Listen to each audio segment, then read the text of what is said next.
Hola, buenos días o buenas noches, según corresponda. Yo soy Horacio Pérez y os doy la bienvenida al podcast Investigando la Investigación, el podcast donde hablaremos sobre temáticas muy relevantes dentro del mundo de la investigación, como en qué temas actuales y de impacto se está investigando en todo el mundo, cómo llevan a cabo su investigación los investigadores y cómo es su vida y día a día, qué les motiva a investigar y qué problemas se encuentran y resuelven para poder seguir adelante. Y además nos centraremos no solo en la investigación académica, sino también en la transferencia tecnológica y en cómo se realiza la investigación en las empresas.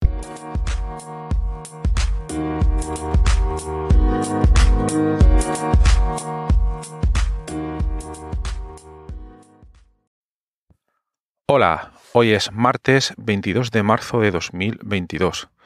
Hoy te traigo otro episodio relacionado con la bioinformática estructural, o mejor dicho en este caso con la quimioinformática, y también con la posibilidad de reflexionar un poco sobre los espacios químicos que pueden codificar a un compuesto químico determinado. Bien. Ese es el episodio de hoy. Voy a explicar un poco más en detalle esta idea. Bueno, para los que trabajéis en contextos relacionados con el descubrimiento de fármacos, relacionados o donde se aplica, mejor dicho, la técnica del cribado virtual, como ya sabéis, hay varias maneras de aplicar esta técnica. Las técnicas de cribado virtual se pueden diferenciar de muchas maneras, pero una de las clasificaciones es cribado virtual basado en la estructura y otra es cribado virtual basado en los ligandos. En esta última, una de las ideas subyacentes para encontrar nuevos compuestos bioactivos es fijarse en un compuesto hit, digamos, que tiene ciertas propiedades deseables en un contexto determinado, ya sea un contexto farmacológico, ya sea un contexto agroquímico, ya sea un contexto nutracéutico, etcétera, etcétera. O incluso también nos podríamos salir de estos contextos. Imagino que también queremos diseñar nuevos compuestos que puedan permitir placas solares más eficientes, o colorantes, etcétera, o cualquier otra molécula que tenga unas propiedades interesantes.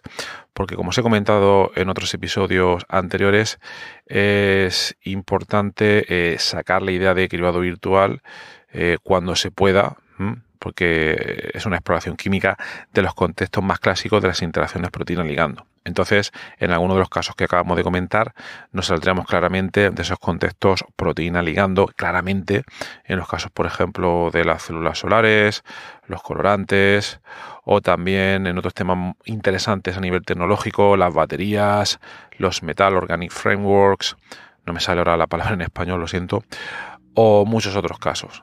Pero bueno, a lo que voy es que en las técnicas de cribado virtual basado en los ligandos, lo que se suele hacer es que se elige uno o varios compuestos de referencia que ya se conocen, que tienen unas propiedades deseables, y entonces se enfrentan, y cuando digo enfrentan, quiero decir comparar, se comparan con una biblioteca o quimioteca o librería virtual de moléculas, con el objetivo de encontrar aquellas que, aplicando ciertas métricas, tienen un gran parecido con esas moléculas de partida, con el objetivo de encontrar aquellas otras que pudieran mejorar estas moléculas de partida.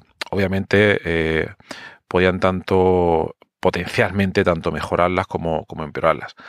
Pero somos positivos y hacemos una serie de predicciones para ver pues qué moléculas parecidas en cuanto a propiedades, muy importante este aspecto, en cuanto a propiedades podemos encontrar, pero que al mismo tiempo sean moléculas diferentes, es decir, diferente esqueleto químico, etcétera, etcétera.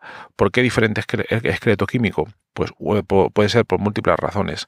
Una de las razones puede ser por temas de patentabilidad, porque queremos generar nuevas moléculas para obtener cierta protección de la propiedad intelectual. Esa puede ser una de las razones. Otra porque queremos obtener moléculas más eficientes, porque esas que ya se conocen de partida tienen cierta estructura que implica a su vez ciertas propiedades que ya no le permiten un mayor margen de mejora. Entonces, bueno, pueden haber muchísimas razones también puede estar el precio, la facilidad sintética, etcétera, etcétera. Pero al final, y mediante esta técnica, lo que vamos comparando son moléculas entre sí, moléculas, digamos, buenas, que ya conocemos, con moléculas con cierto potencial que pueden estar en una librería de compuestos que puede tener miles, cientos de miles, millones y muchísimo más. Pues bien, la idea subyacente interesante y que como reflexión os dejo hoy es que un compuesto químico en realidad, y dependiendo de su origen o de dónde lo podamos encontrar, puede codificar a su vez otros tantos compuestos. Esa es la idea clave que os quiero transmitir hoy en este episodio del podcast, Investigando la Investigación, tu podcast.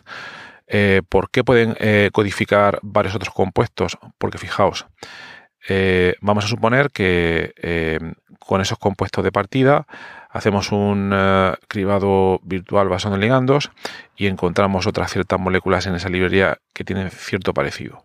Por simplificar un poco la nomenclatura, vamos a decir que el compuesto de partida es query 1 o Q1 y que los compuestos que hemos encontrado en esa librería que se parecen bastante en cuanto a propiedades, ¿vale? Si estuviéramos intentando buscar inhibidores, por ejemplo, nos podemos fijar en su parecido farmacofórico o en su parecido en cuanto a campo electrostático, etcétera. Si estuviéramos buscando colorantes, pues nos podríamos fijar en ciertas propiedades espectroscópicas, en cuanto a baterías, en ciertas propiedades redox, etcétera, etcétera. Pero por simplificar, tenemos un query Q1 y 3 moléculas A, B y C que se han encontrado con alto parecido. Y cuando decimos parecidos, porque se ha aplicado una métrica determinada que tiene en cuenta esa similaridad. Y estas métricas hay muchísimas. Hemos comentado cribado farmacofórico, cribado electrostático, también podemos utilizar fingerprints, se puede utilizar machine learning, se pueden utilizar muchísimas técnicas. Pero, insisto, todavía estamos comparando una molécula con otra. Fijémonos en la comparación de Q1 con la molécula A. Bien, ¿podríamos sacar aquí algo más? Pues bien, si Q1 es una molécula que se ha sintetizado en un laboratorio, entonces nosotros potencialmente nos podrían pasar la información de la ruta sintética que se ha realizado para llegar a esa molécula. Quizás es una ruta sintética, vamos a suponer, en 5 pasos. Entonces, en ese caso, y si tenemos cierto contacto con el fabricante de esas moléculas, lo que nos podría servir también es que no solo nos fijamos en esa molécula query, sino también en sus antecesores en la ruta retrosintética. Como digo, esa ruta retrosintética podemos tener su información o incluso podemos tratar nosotros de predecir diversas rutas retrosintéticas, con diversos software que nos permiten acometer esta tarea. Entonces, si lo hacemos, tendríamos diversas rutas retrosintéticas y entonces tendríamos ciertas moléculas precursoras. Obviamente no nos podemos ir, o sí, habría que estudiarlo, demasiado atrás en esa ruta sintética, pero nos podríamos imaginar que para llegar a esa molécula Q1 antes ha habido que sintetizar una molécula, digamos, M, y para esa molécula M viene de otra molécula Z, etcétera, etcétera, y nos vamos yendo hacia atrás. Entonces, lo que podríamos hacer es, para esa molécula Q1 tendríamos una otra serie de moléculas de las que fácilmente, o digamos de manera no muy difícil, podríamos disponer si quien ha sintetizado esas moléculas le interesa el proyecto y le interesa trabajar con nosotros. Pero en otras palabras, es como si tuviéramos al final, como si no comparamos únicamente Q1, sino Q1 más sus antecesores sintéticos. Bien, por otra parte, vamos a aplicar esa misma idea de los antecesores sintéticos a las moléculas que tenemos en esa librería donde vamos a intentar encontrar otras parecidas. Si aplicamos el mismo proceso para las moléculas A, B y C, podríamos tener también sus antecesores sintéticos. Y entonces lo que podríamos ahora tratar de calcular aquí es ese parecido que calculamos en cribado virtual, pero entre todas las moléculas que se pueden considerar como precursoras de esa query y al mismo tiempo de ese Q1, perdón, y al mismo tiempo de la molécula A. Igualmente de la molécula B y de la molécula C. Obviamente tendremos que calcular muchas más comparaciones. Pero aquí lo interesante de la historia es que si obtuviéramos hits, si obtuviéramos parecidos entre todas esas moléculas, podríamos obtener unas moléculas muy interesantes que, si no nos fijamos en todas las moléculas que codifican esas Q1, A, B y C mediante la ruta de transición retrosintética, nunca habríamos obtenido. Entonces, este sería el verdadero potencial de esta idea. Pero luego, además, si os fijáis, también podemos pensar en no solo en las rutas retrosintéticas, sino en derivados que fácilmente, en un entorno de química orgánica sintética, podrían dar estas moléculas tanto Q1, A, B y C. También nos podemos fijar en qué moléculas se pueden derivar. Esto también se podría predecir computacionalmente con ciertas limitaciones. Quizás fuera un poco más complicado, quizás no fuera tan barato. Entonces esto lo dejo como posible potencial opción a explorar, pero quizás fuera un poco más complejo. Pero el caso es que la idea general, de manera abstracta, sería que una molécula determinada codifica tanto sus antecesores como las moléculas que descienden de esa molécula. Y esto nos crea al final una librería mucho más grande de la que inicialmente podemos considerar si solo tenemos esos compuestos. Y esta idea de moléculas que están antes y moléculas que están después de nuestras moléculas determinadas nos haría incrementar considerablemente el tamaño de esa molécula y también encontrar parecidos entre moléculas muy interesantes, que ese es el punto especial de esta técnica.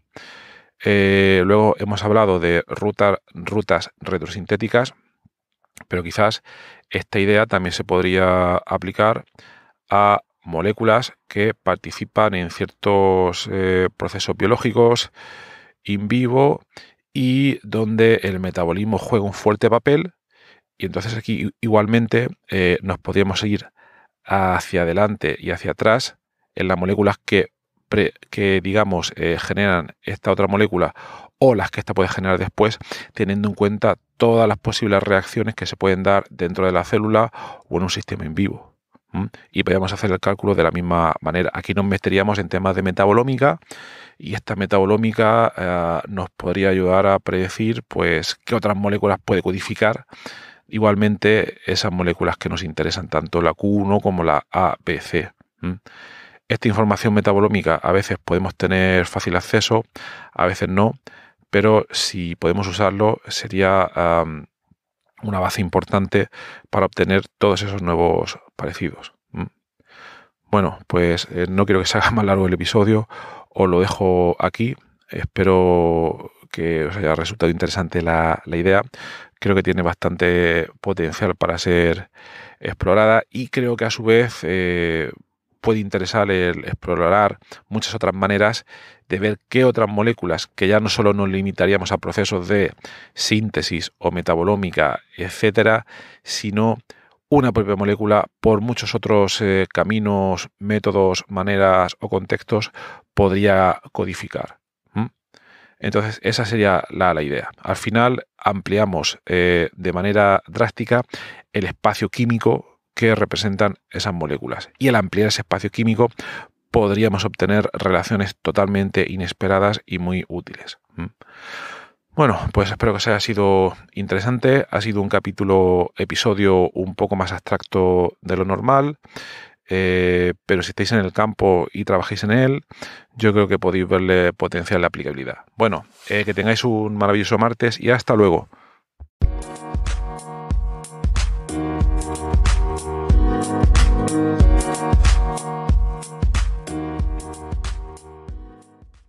Gracias por estar ahí y por escuchar este podcast.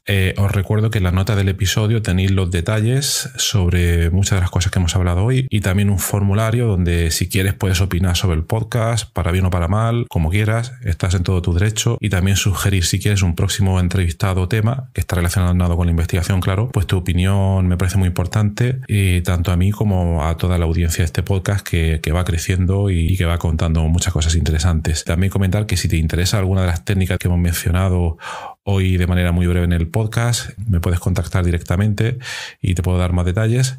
Y por último, si te ha gustado, te agradecería muchísimo que lo recomendases a quien veas que le puede interesar y difundirlo por las redes sociales o donde sea. Y nada, y si estás en Apple Podcast, pues ponernos ahí 5 estrellas o 4 como quieras. Siempre viene bien. Muchas gracias. Hasta luego.